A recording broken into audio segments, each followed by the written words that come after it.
I think this is one of my more disappointing Sears diesel builds. This is the motor that was out of tow mater.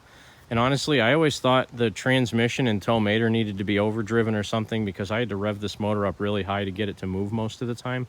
I think the output of this motor is only like 2,500 or 2,600 RPM, because even this thing on a geared tractor in third high at full throttle, the thing still goes really slow. So I think the motor output, and I put a 4-inch pulley on this instead of a 3.5-inch pulley. So it's got a bigger output pulley on this thing. And I thought this thing was gonna be pretty quick, but it's really not. It's pretty slow. Right now, the way the clutch geometry is set up, I think the rod between the pedal and the clutch is a little bit too long or too short. I'm not sure. I think too short, too long. I don't know. One or the other. The pedal, I have the belt adjusted so that it disengages and everything perfectly, and the pedal is like really far back. But the tractor steers really good because everything's a little bit worn out and sloppy, so it steers really good.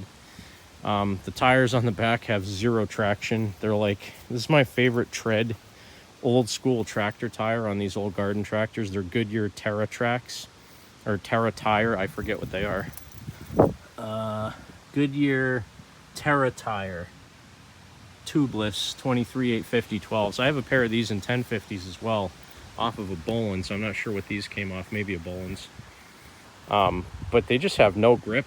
I mean, they spin and spin and spin, and I mean, granted, I don't have any wheel weights on it yet. That always helps, even if they're crummy tires, but I don't know. I'm a little disappointed in this tractor. I've been kind of tinkering on it off and on, getting it to a point where I wanted to drive it. Now it's pretty much, I mean, it's complete. I could throw a battery in this and throw an ignition switch on it, and it's electric start diesel, has a charging system in it and everything, so it's a great tractor, but I don't know, it's just kind of boring. So I don't know, we'll see if I keep this one or sell it. If I sold it, I don't know if I'd want to sell it with the diesel. Of course, if I did, I could probably get about $750 for it. At least that's what I'd ask, probably. Maybe more, I don't know. But it's not a bad machine. I gotta finish it. Change the side pieces on the hood to the orange ones that it's supposed to have, because it's a 70 Super 12. They're supposed to be orange, not blue. Those are 69 side pieces. And put some better front tires on it, maybe. I don't know, maybe it'll be a decent machine. I kind of like how the paint's like, it's been painted a couple of times and it's flaking off here and there. This seat came off something else, but it looks perfect for this tractor. These, somebody's like painted on this and then it scraped off and then they painted it again and it's flaking. It kind of has a cool mystique to it. And the fenders, it's like Pontiac engine blue, the whole thing. Kind of like the way it looks. I have a side cover here for it that I have to put back on. I basically have everything for this. I mean, it needed to put new grip tape on the footboards and stuff, but it's really a decent machine. The only thing that's annoying about it, when I built the exhaust for this one, I made it come through the hood to look like an old Ford 4000 or something like that. The problem with that is, in order to start the engine, you gotta take the muffler off. So pull that guy out and then open the hood so you can reach the decompression lever. The other thing that's annoying is the decompression lever hits the hood, and I think these two bolts might hit the bottom of the hood too, so the hood doesn't quite close all the way. This whole thing is kind of bumped up to clear the engine and stuff like that. It's on one of the valve cover bolts there, so the hood doesn't quite close all the way. It'll latch, but it just won't stay latched, which most of these don't anyway. But yeah, I mean, I did this exhaust, I don't know, 4 years ago, something like that, quite a while ago. And it works fine. It's just, this one was kind of one of those, I just bought like the cheapest parts I could to make it work. This intake was a piece of a monitor mount for a computer monitor. It had like a big swing arm that came out, but it was the perfect size tubing.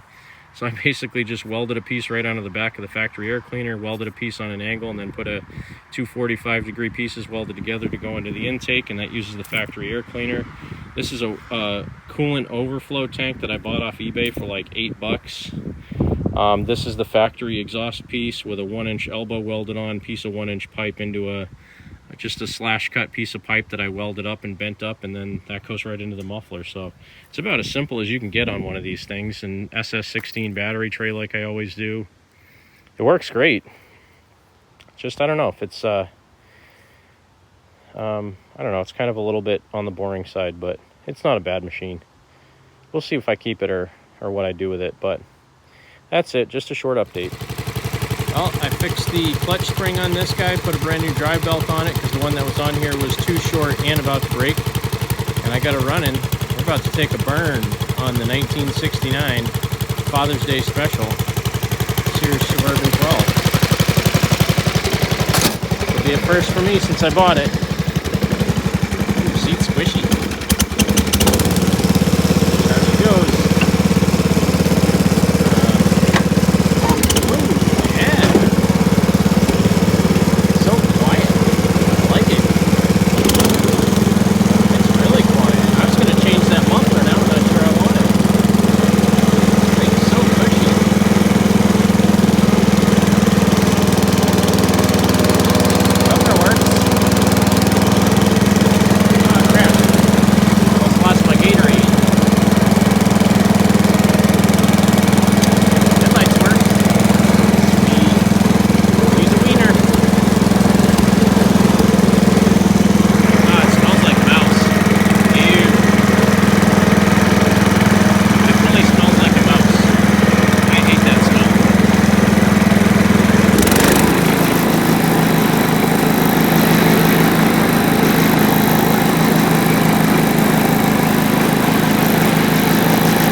Brakes work.